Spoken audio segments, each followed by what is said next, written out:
Welcome to 36 Hospitality Podcast, the show where we speak to the people shaping the future of hospitality, leadership, technology, operations, culture, and the business growth. Today's guest sits right at the intersection of communication, reputation, branding, and hospitality growth.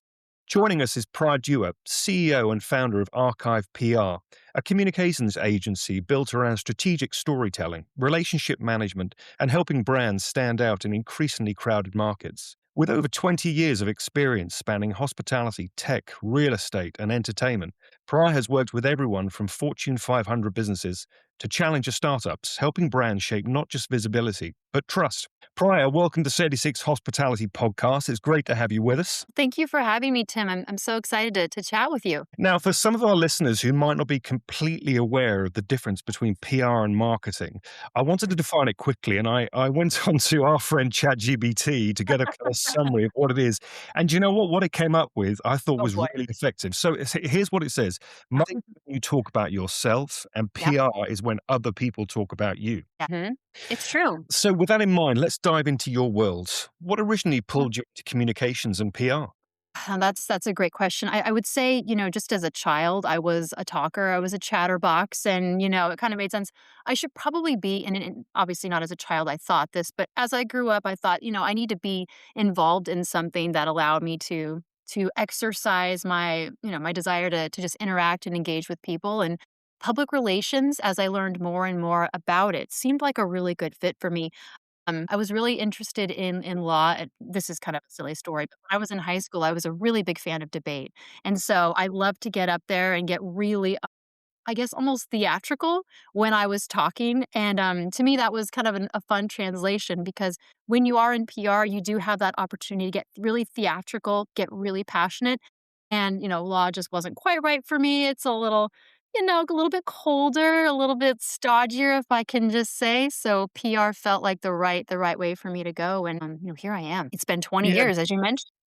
Well, I was just to that question. And did you always see yourself running your own agency? No, actually, I didn't. I've always been very much, I don't want to say I'm a follower by any means, especially now that I have my own company, but I've been very good over the years at kind of folding into what other people, want, their strategy and such. But I did find that through the course of my career, it became increasingly challenging to bend to what other folks might find as the appropriate strategy for a client or a customer. So I think with that growth, my follower capability really began to transform into more of a leadership role. I think that just comes with time and experience. But yeah, definitely did not start out with that leadership feeling at all. Not at all. And it surprised me. I've got to say, it's the perfect fit for me now, but I definitely didn't see myself that way in the very beginning. So you're not missing law by the sounds of it whatsoever. Oh my God. Not at all. I remember in college I was trying to do the whole pre-law thing and it just I don't know, maybe it's my personality, maybe I just have too much going on in my brain, but it just couldn't keep my attention. There's just too much fun and creativity in the PR world that I just couldn't miss. And so what were some of the biggest realities and challenges of building Archive from scratch? You know, I did not have much knowledge about building a business in general. The legalities involved, the actual foundational portions of building a business, becoming an LLC, getting, staff, an accountant, even those kinds of minor things that are actually quite challenging for someone who's just starting out. Laying that foundation was without a doubt the biggest challenge for me. But once that was in place, then things started to move along and I was able to exercise more of my strategy around PR and my clients and creativity versus, building a structure that not quite as fun to do, but, definitely crucial, as we all know. And Yeah. so were you able to take an amount of your clients that you were previously working with over to your new company, or did you have to sign a document saying, I won't speak to these people for 6 months or something? Was there a disclaimer? I did sign a document, absolutely.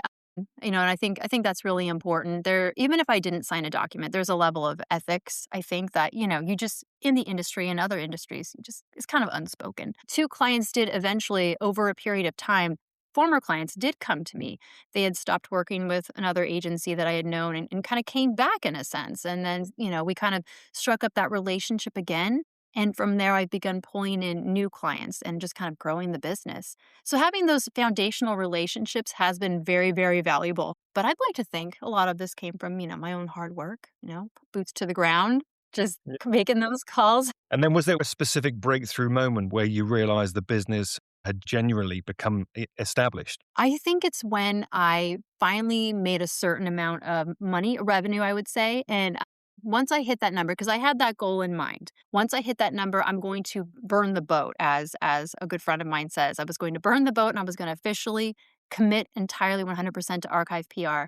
And when that happened, it was just full steam ahead. Let's go for it. Let's do it. And yeah, I think that that was a really pivotal moment for me. You never really know what's gonna set you over that edge, and sometimes you just feel it and you just know, this is the way I gotta go. So, yeah, And I yeah. imagine you work in a variety of sizes of projects. What's the smallest project you've probably ever worked on? Ooh, that's a really good question. Well, I do work on I have past relationships with former clients, and I'll do occasionally, a project that involves a product launch where I'll do, the start to finish, working with the operations folks and logistics and bringing it to the end where we have like the media launch and all the follow up. That's kind of a smaller project for me. It takes a couple of months, I would say. That's probably going to be the smallest I've had. However, I do have folks who come back to me with just the request of, hey, can you send a press release out to these folks? Just kind of a favor among colleagues. So I'll do that too. And I imagine you must have a vast array of contacts in every in every field you work in. Have you got your little black book of names and I, numbers? it's funny. I kind of do. I'm still very much a pen to paper kind of gal. So of course I've got everybody digitally, but I do love to have my little what I like to think of as my little black book. It's more Yeah. fun, right? Yeah. And I see that you've worked on a really vast array of industries from tech to Yes. healthcare and, of course, hospitality. Now, I've also noticed that you support the cannabis trade in some capacity. Could you let I us know do. how that works? The cannabis trade in general, oh boy, it's very obviously there's a lot of heavy regulations around how that goes. When you're looking specifically at THC, there you have to be very, very careful of how you put a company out there in terms of things like social media. You have to be very careful. Typically, it's more about events. One particular client of mine who's involved in the cannabis space is rather well known in the sports entertainment community. So a lot of what I do for him is involved with signings, event management, that kind of thing. But if you're looking at more of the CBD side of the cannabis world, that for me is much less regulated. There's a lot more we can do in terms of product launches and all that stuff. So THC, very sticky, sticky. But I've got a great team around me who's got a lot of experience in that world. So things Because are going well. you're based in California, I'm sorry, aren't you, where it's Yeah. legalized? I know someone actually, he's a he's a relative, I shouldn't be talking about his back, who lives in Southern California and has become quite a happy man since the laws changed, so, Yeah. Oh, yeah. it's working for somebody. And has it actually caused any problems, you think, since it's been legalized, or is it's business as usual, it's done well? Business is it's business as usual from what I've seen and what I've experienced. That I've definitely heard of some very serious situations, though, from others who've been in the cannabis space, and unfortunately, a lot of us have to learn from other people's mistakes, but luckily for myself, things have been going well, so fingers crossed, Tim. Right. Fingers crossed. So let's delve into hospitality and branding. Hospitality obviously is an incredibly crowded space right now. Why do some brands break through and while others disappear, do you think? I think one of the biggest reasons is there, especially with the older brands, they're a little bit more established. There is a lack of understanding that consumer behaviors are constantly shifting, and they're shifting much more rapidly now, considering what we have available to us. Technology is unlike anything has ever been before. We have AI just giving us so much information. It's all about really mapping out consumer behaviors and paying attention to trends. I know in the industry of hospitality and beyond, there are so many other things that operations managers and brand managers have to think about and focus on, but too often consumer behaviors follow by the wayside. So I think that's one of the biggest issues. And really being willing to become flexible with the changes in what consumers are looking for. And that even involves things like, packaging, logos. And I think that itself is a pretty big, speaks pretty strongly as to, where there's that lack of flexibility for changing consumer behaviors. And I know, I believe is it the Red Lobster Group that's recently, I suppose, in the last 12 months, taken on quite a young CEO, if I remember correctly. Yes, I believe you're right. I believe you're right, and that I think that's probably a good thing. I mean, I'm not Yeah, sure we are. I haven't tracked actually how that's progressed, but it was obviously Yeah. quite a big talking point at that moment in time. But if I do Yeah. remember rightly, I think I may have read something that said things were picking up, so I'm unsure what Mhm, he's done. But, that mhm. Gen Z or that fresh way of looking things has probably helped things by the sound of it. It really is. It really What makes hospitality a story genuinely connect with a guest? What buys people into the brand and the concept itself, do you think? I think there are quite a few different pieces to that puzzle. I think one thing is really thinking about what a consumer values at this point in time and being able to really speak to that. I think a good example of that for me, looking at hotels. Let's think about hotels for a minute. A lot of customers now or consumers are very focused on a sustainable lifestyle, not just by the way they eat, but also in the hotels and restaurants that they are guests for. A lot of hotels now are working towards being a little bit more sustainable. They have sustainable amenities in their hotel rooms. They have, you know, they no longer have those plastic cards. Now it's very much, there's a lot of different methods in technology and such that hotels are utilizing to kind of tap into that new consumer desire for a sustainable lifestyle. It's kind of taking those kinds of moments and making sure to wrap that into your overall experience with the guest experience that is really really important. I also think another important thing to look at is how you know, I think consumers are really looking for opportunities to connect. AI is obviously so crucial to everything that we're doing from operations and beyond that unfortunately it seems as though some consumers feel a little disconnected. And I think there's a huge opportunity in there for hospitality to find methods to reconnect with folks, with potential consumers. There's a gap, there's a need there, and a lot of that can be done through more of a human touch approach to branding and marketing and PR. And I hope that answered your question. I'm one to kind of go off on tangents. Do you think operators underestimate PR? Because I know it's often expensive, and for an Yes. operator here in the UK, it can be Yeah. in the thousands per month, which is a big Yeah. outlay for some independent operators. How Yes. do you think people understand PR effectively, understand the benefits of doing it, but then really understand what it can do for their business and whether it's viable for them? Well, first, I think that there's a lot of folks don't understand what PR actually does. It's kind of nebulous. And I think my dad, and he's a great example of this, he doesn't ask any more questions because he kind of knows that he doesn't understand, which, you know what, it is actually quite simple though. But I think that, yes, it's very, very expensive. Operators need to understand that, yes, the investment is pretty significant, but it's also a greater return on investment if you have the right PR partner in place. So it can be very daunting, I know, and I've talked with a lot of other folks. Like an amenities creator. They work very closely with hotels, bringing in sustainable products, and the operators are all very, I'm not sure if this is something we should invest in, speaking specifically about sustainable products. Very similar in investing in PR.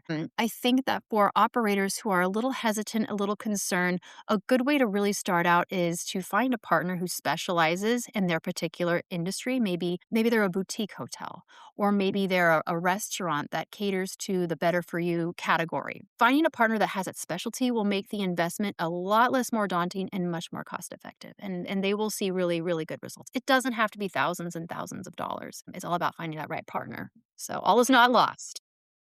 It gets challenging with PR because the return on investment, you run a marketing campaign, obviously you can see day by day what sales it's bringing in, how it's affecting things. With PR, it's the bigger picture, isn't it? And so therefore, Oh, when you see the end of the month and you see that invoice, you can't really say, well, our return has been this much. We've made this much money from having this company supporting us. And that's challenging and slightly frustrating. And I know that when I've supported hospitality operators before, and I've said, listen, let's bring a PR agency on board because they will help yeah. the bigger picture and the brand awareness. That Mhm. the operators do look at it and go, well, how can I tell when I'm making any money out of this? Yeah, that's a hard conversation to have. I know that in the past, when I've begun working with new clients, they've had, that desire for a list of very specific KPIs for the agency to hit. And we have to have that conversation of, it would be nice if we could share with you very hard metrics that perhaps marketing provides, but that's not how PR works. So yeah, it's very much a conversation about the bigger picture. It's a snowball effect. It's something that will slowly start to build. And once that I think that operators need to understand that once that initial build has been created, they can expect to see a lot more return on investment in the sense that they will start to hear references from people. A great example of this is a current client I have. They got a really fantastic coverage, a piece of coverage in it was a Wall Street Journal. And a potential customer saw that article and actually called them and said, "We saw your piece on XYZ. We'd love to learn more about your ingredient formulations." So when things like that do happen, then the picture starts to become a little bit clearer. It's just a matter of understanding, yeah, it's going to be a little murky in the beginning, but you will then be able to see something much more tangible. That's not uncommon from what I've seen. You actually will have people reference articles, and that will make everyone feel a whole lot better in the end. Yeah, I mean, agencies I've used, they would give us a monthly kind of summary, and there would be all the press cuttings in there of where we've Yeah. been featured and what's been said. So that is good Yeah. to see something that your money's paying for. You get to see something, and then as Yeah. you say, it is. I think what you described it very well. It's the snowball effect. It kind of Yeah. gradually gains speed and size, and then yeah, hopefully takes the brand to a new level. So. Focusing on visuals, and obviously people are living and breathing by Instagram these days. What Yes. actually helps a brand identity and culture, do you think, as well as all this Instagram stuff kind of going on in the background? Because a lot of people say it's pointless. A lot of people say it's worth so much to their business. What do you think Mhm. is actually brand identity and culture? How do you think those are generated and the value of them? Outside of social? Yeah. Or just in general? I think that, there are lots of ways to do that, and social media, I've always obviously, we all love it, but I come from an older generation, I would say, prior to social media, prior to, I used to get those clippings, the actual print clippings in the mail to share with clients. I think that what we're in a place now where there is a need for branding in ways that's no longer just about social, but is actually more about experiential. Having the opportunity to physically be in front of customers. So, pop-ups and such, having presence at events, that kind of thing is building a whole new way of branding and connecting consumers with brands that has started to fall along the wayside. I think social, in all of its glory and all its value, it's starting to push out that need for that human connection that prior had been so important. I mean, you'll see in the trade show environment. I mean, trade shows used to be hopping, they were booming, they'd just be packed with people. They're starting to decline quite a bit. And I think it's because we're having that disconnect between consumers and brands. But hopefully we'll have an uptick in that as people begin to see how that person to person presence is actually doing quite a bit in building that brand. So I think that that's really a really important thing to do outside of social. Don't abandon social by any means, but don't put all your eggs in one basket and just think that's gonna move the needle for you because it's not. It really will not. Yeah, and it's very interesting hearing what you're saying about the events because there's probably 4 or 5 large events here, particularly in London, for the hospitality industry. There's tech and Yeah. there's furnishings and everything else, Mhm. and each time I go to these events, you see the same people, but it is slowly, the number of people is depleting, and you speak to those people that are there consistently, and you Yeah. say, "Have you got any business out of being at this event?" And they kinda say, "Well, no, we've got a few names and numbers, and that's it," and it's cost them obviously Yeah. thousands and thousands of pounds to display there. So, yeah, Yeah. it's changing, and obviously, as we know, I'm not gonna come onto AI just yet, but it's changing the world. With smartphones and review culture, reputations can be ruined in minutes. Oh, What yeah. do you think is the biggest PR mistake hospitality brands make online? Oh, that's a great question. Well, I think first of all, we need to understand that all press is not necessarily good press. That's one thing I just want to make sure that's very, very clear. I hate when people say that because it's not true. But I think that one of the biggest issues I'm seeing is not having the right research in place before making claims. Also understanding what kind of claims can be made. If you're speaking specifically about a food product or some kind of claim around that, especially if you want to say it's a healthy product or something like that. Not having that research in place, having the data to back up claims can be a huge issue. Obviously, you have a crisis communications possibility in front of you. So it's about doing your homework and making sure what you're saying is actually something that can be backed up. I also think that too often brands are quick to say we're the best without really much context. It's great to feel like you're the best, but everyone is saying that, and there's really not a lot of context around it. And that's why I think testimonials are really important. So if a brand can make sure they have things like testimonials in place on their website, socialize, whatever the case may be, that's a huge piece of importance for them. So hopefully they won't come across issues online, but I think that having data to back you, and then the testimonials of those who are very happy with what you provide are very crucial. You just need to have a foundation around you to keep you safe from branding situations. But if there is an issue where something does come online, you need to make sure that you have someone in place or at least a person on your team who does know how to properly navigate crisis situations because the hospitality industry, when it comes to crisis, being so close to people, just by the nature of the industry, can be a really, really big challenge. So it's very important to have those things in place. And I think people that are making comments or complaints online, they do expect an answer almost Yeah. immediately to a certain extent. And it's the world of hospitality that's running at 100 miles an hour with problems and challenges left, right, and center. It's often very, very difficult to keep up pace with that. Yeah, absolutely. And in reviews, it seems like all the people only really want to review when they're upset. I mean, people will review when they're happy, but when people are really emotionally charged and unhappy about what they've experienced, that's when they really, hop on Yelp or TripAdvisor or whatever the case may be, and really let loose. So that's also a really big challenge. The emotions that come with that. And when people do say that, you may have just touched on it actually a short while ago, no press is bad press, or is that bad press is no press? One of the I'm not ones, even if sure. if you're sometimes mentioned in a negative manner or not to a manner that you would obviously want to be associated with, it's sometimes not such a bad thing to get your name in the press in some capacity. Do you ever find that works? No, No? no, I really don't. I really unless it's minor enough to where you can address it immediately and justify it, then it's okay. But to be honest, I just feel like there are so many other opportunities, other avenues that can be positive that we can build a reputation without having to rely on negative mentions just to build that initial buzz. I do not think it's worth the gamble. I don't believe in that at all. A good PR person, a good PR agency will not settle for negative press as a type of win and just go forward and focus on the positive because that's what you're being paid for, right? You're there to make positive things happen for a company. So, And so no. how should then you respond to online negativity or a public crisis of sorts? Well, when it comes to online, criticisms, I mean, really in any case, you want to make sure that you address it immediately. Sometimes you won't have the answer immediately. I would say in most cases you don't have the answer immediately, but the most important thing to do at that point is to address it, to acknowledge the concerns of the person who is expressing them and let them know that you will look into it, you will, learn more. Don't apologize. I would say never apologize at first. Just let them know that you hear them and you're looking into it. That is the biggest, most important thing to start out with. From there, they've got they know they've got your attention and that you're looking into it. And then you can do some really good due diligence. You can dive in and come back with a solution. But ultimately, people just really want to be heard and understandable. I mean, they invest in experiences. They invest in brands. They want to feel like there's a reciprocal relationship there. So long story short, that's definitely the best way to get started.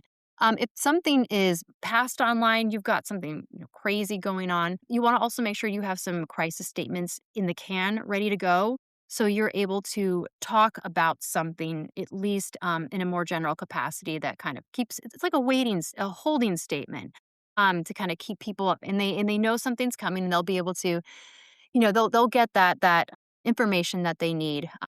It's having those things in place in the beginning that is really crucial. But from there, I would say once you've got that addressed, you've given out a statement, you've talked with media that has questions, that's when you want to go into overdrive. You want to make sure then you're really pushing out positive stories as a way to, not push the negativity away, but in a sense, yeah, you want people to remember why your brand is so positive, why it's so great. So it's kind of there are multi parts to this, but it's really making sure you're prepared to address as quickly as possible and then push forward as quickly and effectively as possible in a positive way. Yeah, with any of your hospitality clients, have you ever been called, in a crisis where they kind of Mm. phone you up and say, "This has just happened," and you have to kind of be parachuted in to save the day? Not in hospitality. I will tell you in health, which is also very problematic, but not in the hospitality world. Not yet. Fingers crossed. I have not had to save the day just yet. You have in health, what happened there?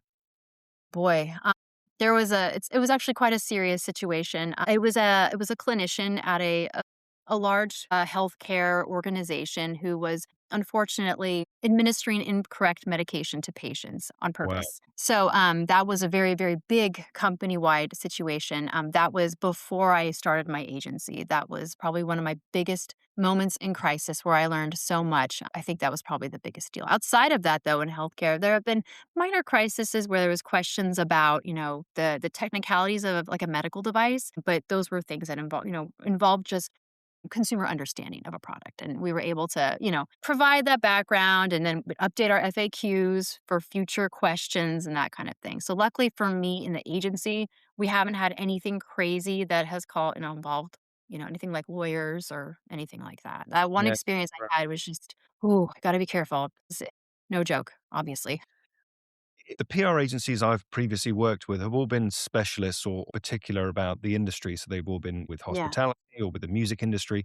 How do you manage to know so much about so many different industries? Well, I think that, and I won't claim to say I know so much, but I think I know a good amount. Starting out, I was 21. You just start by trying different things. I started out at an agency that specialized in oil and gas. Believe it or not, that was my first dip, and I learned a lot about that. A lot of things kind of bleed into one another. So, I would be doing oil and gas, and then we start talking about, manufacturing involved in the oil and gas plant environment. Things would start to move, and you just start to kind of build on one another.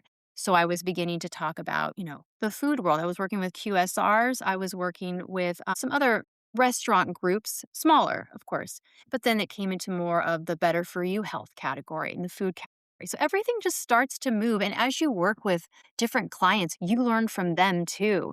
You get to speaking with their clients and learn their specialties. And everyone just eventually kind of becomes a lot more educated together. Does that make sense? I hope I'm not rambling too much. These industries are kind of connected in some weird way.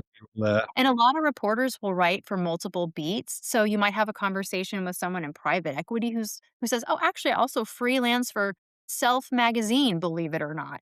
And so then you start talking about, different topics. You learn about what they think is really exciting in another industry, and you start talking about that. And then before you know it, you're learning and you're learning because it's all about learning. PR is a constant learning world. We learn so much every day. And I mean, we all do, but it's just look through the eyes of clients, you learn so much. It's crazy. I'd like to think I'm somewhat of a specialist in some of these things. I'd like to think so.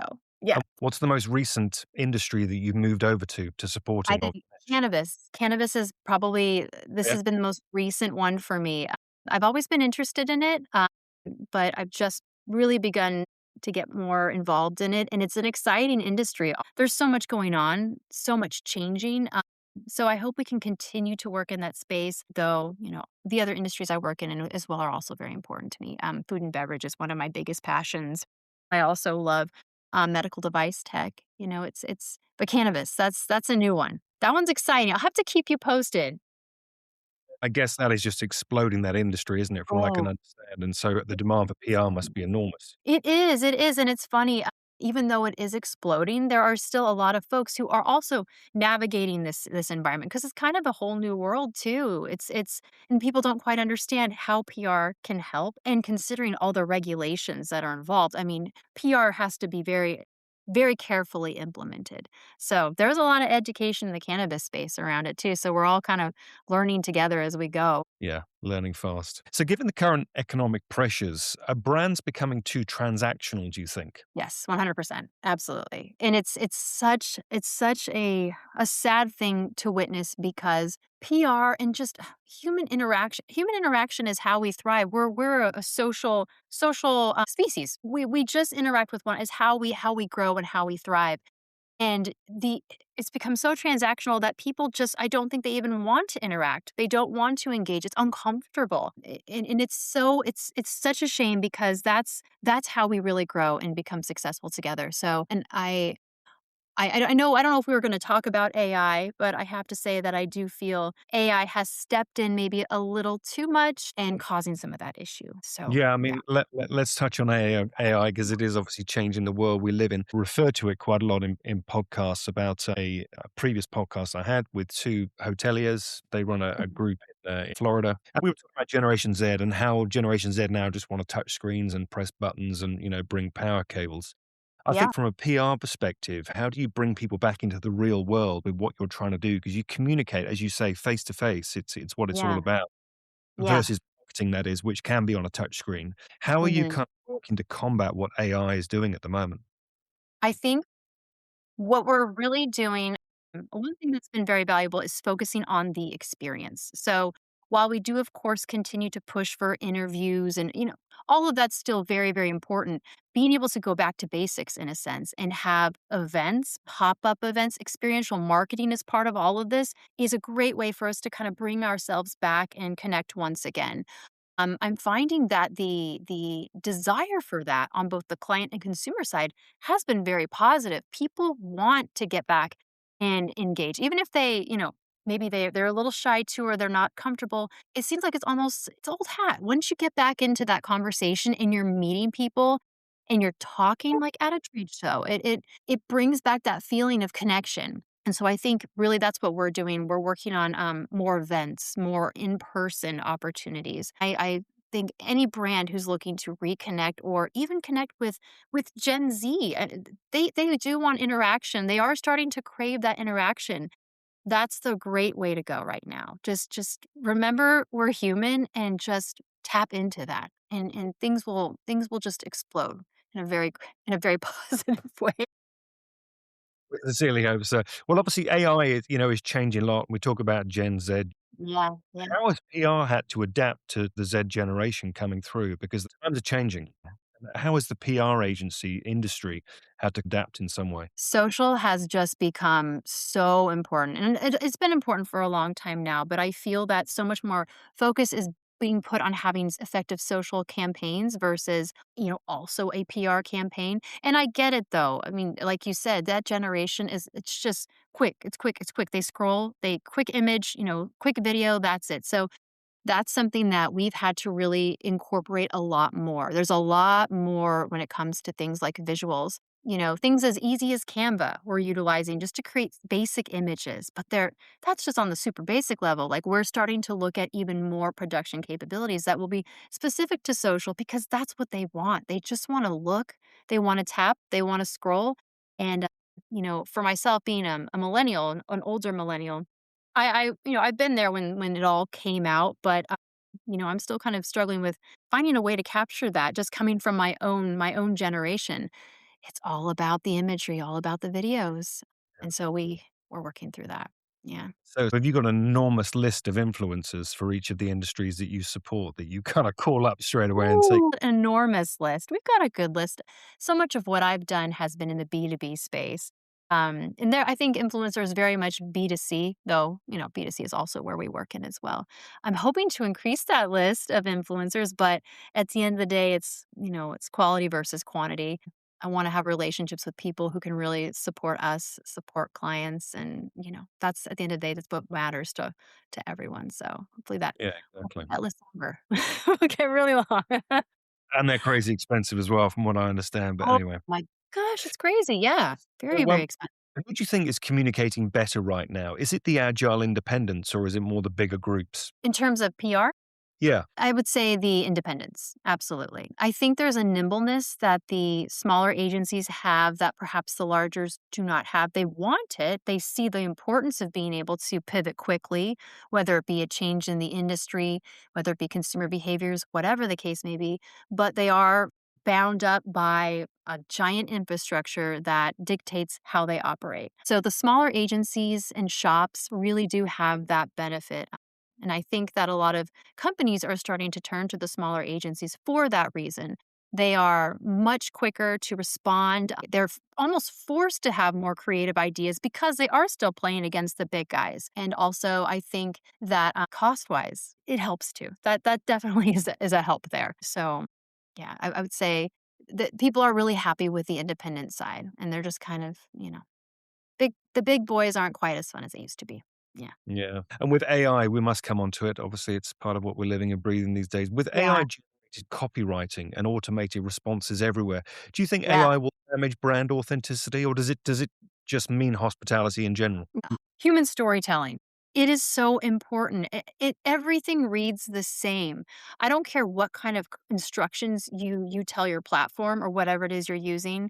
Informalize here. Don't use these words. It still ends up all sounding the same to me. I think, and I miss human error. Is that not the weirdest? I miss seeing error.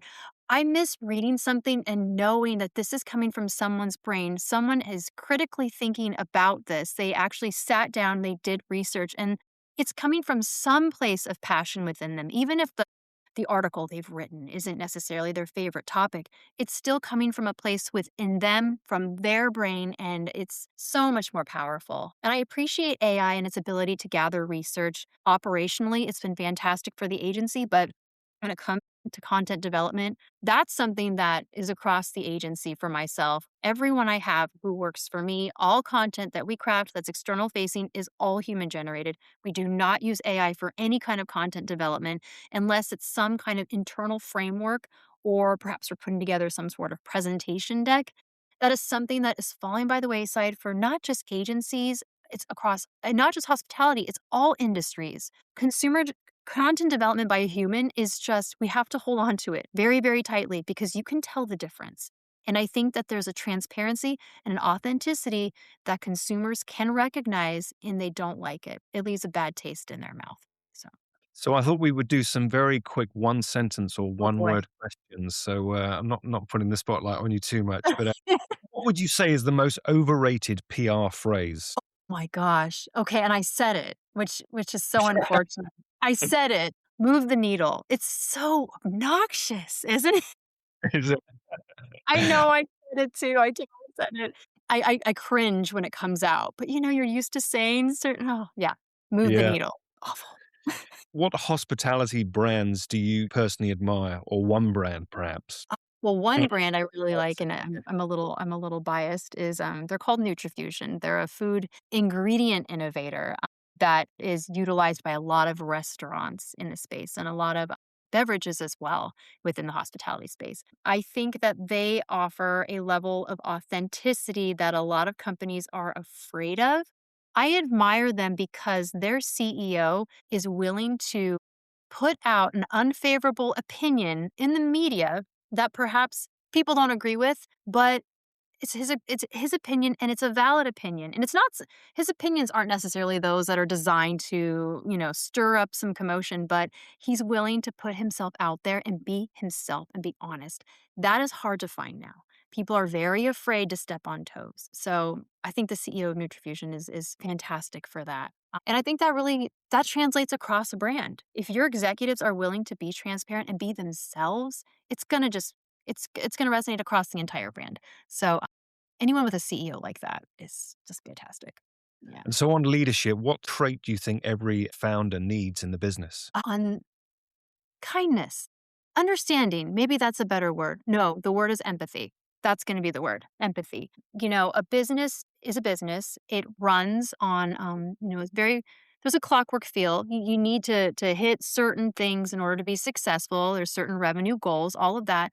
But at the end of the day, you are working with people. I don't care if you have AI in your environment. It's huge. People are still part of this equation. You have to have empathy for the people who support you because you need to support them as well. It's a mutual beneficial relationship. So many leaders lack empathy, and I don't know if you've witnessed this or seen this at all. I feel a lot of executives maybe are successful because they do lack a level of empathy. Yeah. I think that that is a very important trait to have, and I hope that I exhibit empathy with the people who work for me because we're all just trying to, get through it. We wake up every day, friends, family, responsibilities, empathy. You just have to have it as a leader. You Yeah, really do. I totally agree. And what one thing do you think operators should improve tomorrow morning? Are your clients coming to you and you're kind of going, this is a common trait within hospitality that's failing? I would say I think that there needs to be an education about opportunities for energy efficiency that some operators might be afraid of. There's so many parts of that infrastructure that, there are all these little pieces, little cogs in the puzzle that make hospitality run really well. But there's so many folks who are afraid to look into maybe modern technologies that will promote energy efficiency for fear that it'll, increase costs dramatically. And sometimes technologies do. You have to be very careful. But there are ways to become more energy efficient and to save money by looking into new technologies. I think if I could talk to an operator and just say, "Hey, take an assessment of your operations. What are you spending money on? Where do you see gaps? Really take audit your business, audit the hotel or the restaurant or whatever your particular company is, and see where things can improve from a sustainability standpoint. And I think not only will they potentially save money, but they'll make potential guests happy as well because sustainability is just becoming more and more important to people. It's Mm. just continuing to increase. Yeah. And so every business obviously wants to be getting as much SEO as they can, search engine Yes. optimization, and because the return on it is terrific. How do you say, or if people ask you, is it LinkedIn or is it Instagram for business growth? Which would you say and why? I would say LinkedIn. I mean, it really depends on the type of client that I have, though. I do a lot of B2B, so when it comes to B2B, I'm all about LinkedIn. It makes sense. But for a B2C brand, I would say Instagram is a good way to go. I think that that's probably one of the, and but also I'm not trying to go back and forth, but you also want to think about the audience of your client. If your client or the brand is addressing a really young audience and you're trying to convert that way, you need to look at platforms like Instagram. You need to look at things like social media platforms that are popular with them. But for B2B, I would definitely say LinkedIn. That's where my comfort really lies. I've seen a lot of success with LinkedIn. So that's kind of my initial go to. But yeah, it really depends on the type of brand and the audience as well. Yeah, it does seem to be LinkedIn at the moment, doesn't it? It seems to be the place to be, I think. Oh, The yeah. more you're getting on there and posting and liking everything else, Yeah. it has such an It's a effect. job all by itself. Totally is. It totally is. Yeah. I can really appreciate that. It's a full-time position for somebody Yeah. because the effects, the impacts can be tremendous, can't they? What it can do for your business in some capacity. So Absolutely. it's well worth it. So what one word defines great hospitality for you? And let's say it's not one word, it can be a sentence, but what do you think defines great hospitality? Okay, a great word. I would say human centric. And that may sound obvious considering hospitality is very much built around humans, about people, it's about interactions, right? But I think it falls by the wayside. We forget hospitality. It needs to be human centric. That's what it is and that's what it should be. Yeah. And how do you see the hospitality industry moving forward? Because here in the UK, the impact has been enormous on a variety of things, including taxation and employment at the moment. The hospitality industry is being viewed in a very different way than it was 10, 20, 30 years ago. And now it's Mhm.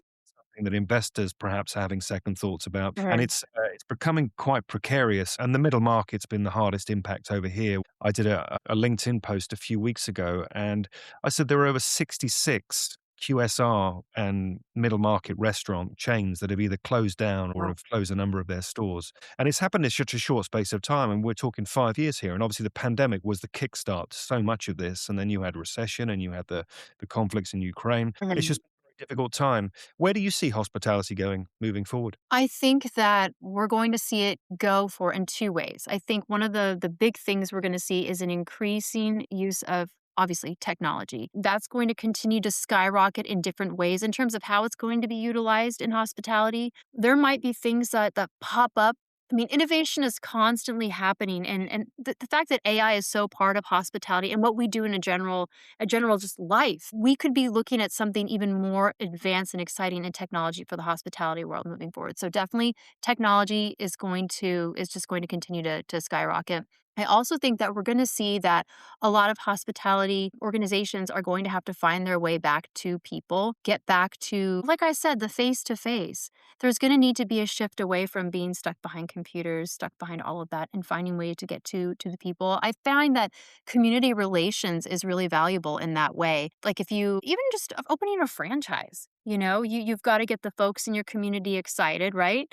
And that's where human events and such really are very valuable. So if you want a franchise, you got to make sure that you're meeting people in your community where they are, and that can only really be achieved by that constant interaction. So technology is going to just transform everything one way, and then the other way, people are going to just begin to connect more once again. I think we'll find that's going to be a lot more valuable for people at the end of the day.